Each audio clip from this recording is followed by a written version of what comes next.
বন্ধুরা, তোমরা সবাই ভালো আছো তো? আজকে আমি একটা গল্প বলবো। গল্পটা শুনে বলবে কেমন হয়েছে।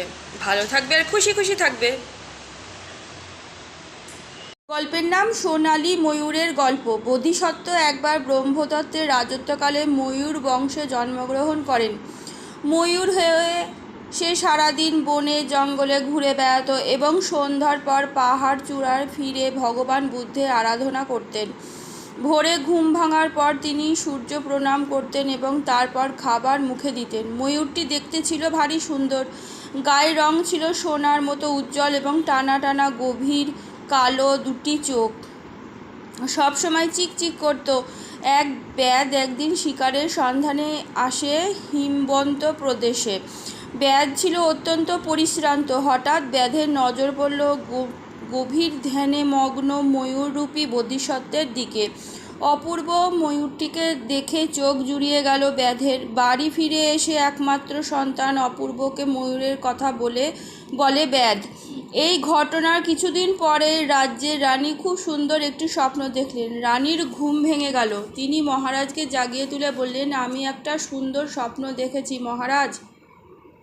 স্বপ্নে দেখলাম একটি সুন্দর ময়ূরের শরীর দিয়ে সোনালি জ্যোতি বিচ্ছুরিত হচ্ছে এবং সে আমাকে ধর্মকথা শোনাচ্ছে।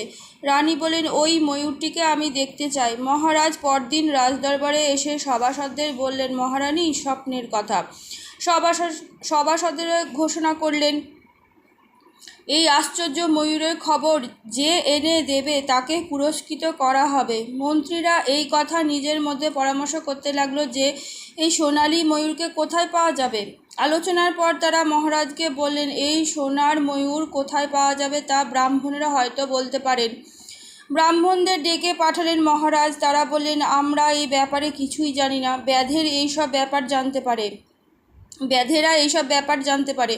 রাজা ব্যাধেদের ডেকে সোনালী ময়ূরের কথা জিজ্ঞাসা করলেন। ব্যাধের ছেলেটি বলল, মহারাজ ময়ূরটি কোথায় আছে আমি জানি। সভার সকলে এই কথা শুনে অবাক হয়ে গেল। ছেলেটি বললে, মহারাজ হিমবন্ত প্রদেশে দম্বক হিরণ্য নামে একটি বড় পর্বত আছে। সেই পর্বতের চূড়ায় বাস সোনালী ময়ূরের। মহারাজ তখনই আদেশ করলেন, যাও গিয়ে নিয়ে এসো ময়ূরটিকে। দেখো ময়ূরের গায়ে কোনো আঘাত না লাগে। ব্যাধের ছেলে মহারাজের আদেশ পেয়ে দম্বক হিরণ্য চূড়ায় গিয়ে বসে থাকলো ফাঁদ পেতে। ময়ূর ফাঁদের উপর ধীরে ধীরে উপরে উঠে গেল। অবাক কাণ্ড, ময়ূর ফাঁদের মধ্যে আটকাও পড়ল না। 7 দিন এইভাবে ফাঁদ পেতে রাখলেও অলৌকিক কোনো শক্তিতে সোনালী ময়ূর ফাঁদে আটকা পড়ল না। ব্যর্থ হয়ে হিরণ্য পর্বতেই মারা গেলেন ব্যাধের ছেলে। মহারানীও সোনালী ময়ূরের অপেক্ষা করে শেষ পর্যন্ত মারা গেলেন।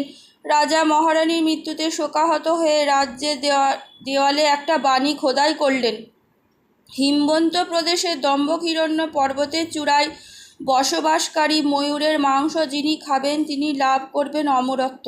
তার কিছুদিনের মধ্যে মহারানীর শোকে মহারাজও মৃত্যু হলো। নতুন রাজা যিনি হলেন তিনি ওই ঘোষণা পড়ে অমরত্বের লোভে পাঠালেন এক ব্যাধকে হিরণ্যক পর্বতে। সোনালী ময়ূর সে কিন্তু ধরতে পারল না। দিনের পর দিন পেরিয়ে যায়, একজন করে রাজা আসে, তার মৃত্যু হয়। নতুন রাজা আবার রাজত্ব শুরু করেন।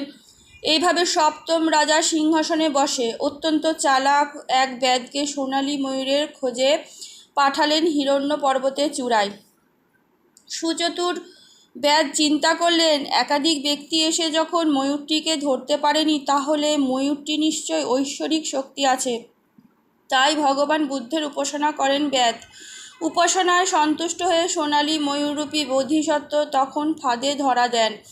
ব্যাধটি তখন এই ময়ূরকে নিয়ে আসে মহারাজের কাছে। ময়ূরটি তখন মহারাজকে বললেন, আপনি আমাকে ধরে এনেছেন কেন? মহারাজ বললেন, তোমার মাংস খেয়ে আমি অমরত্ব লাভ করতে চাই।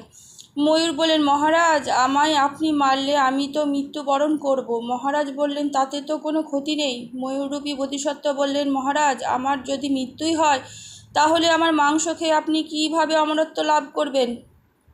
রাজা বললেন, আমি তোমার সোনালী রঙের জন্য তোমার মাংস খেয়ে অমরত্ব লাভ করতে চাই।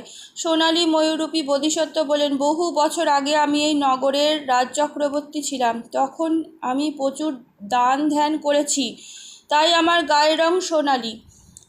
মহারাজ বললেন, এই কথা আমি বিশ্বাস করি না। বোধিসত্ত্ব বললেন, আপনি প্রমাণ চাইলে আমি প্রমাণ দিতে পারি। এরপর বোধিসত্ত্ব বললেন, আমি যখন এই নগরের রাজচক্রবর্তী ছিলাম তখন এক রক্তের তৈরি রথে আকাশপথে উড়ে বেড়াতাম। সেই রথ আজও পোতা আছে মঙ্গল পুকুরের নিচে। আপনি খুঁড়ে দেখুন সেখানে রথ আছে কিনা। মঙ্গল পুকুরের নিচে খুঁড়ে সত্যি একটি রক্তের তৈরি রথ পাওয়া গেল। মহারাজ তখন বুঝতে পারলেন নিজের ভুল। বোধিসত্ত্ব পেলেন মুক্তি। ময়ূররূপী বোধিসত্ত্ব আবার ফিরে গেলেন দম্ভহিরণ্য পর্বতের চূড়ায়। আজকের মতন গল্প এইটুকুনি। কেমন লাগলো জানাবে। ভালো থাকবে আর খুশি খুশি থাকবে।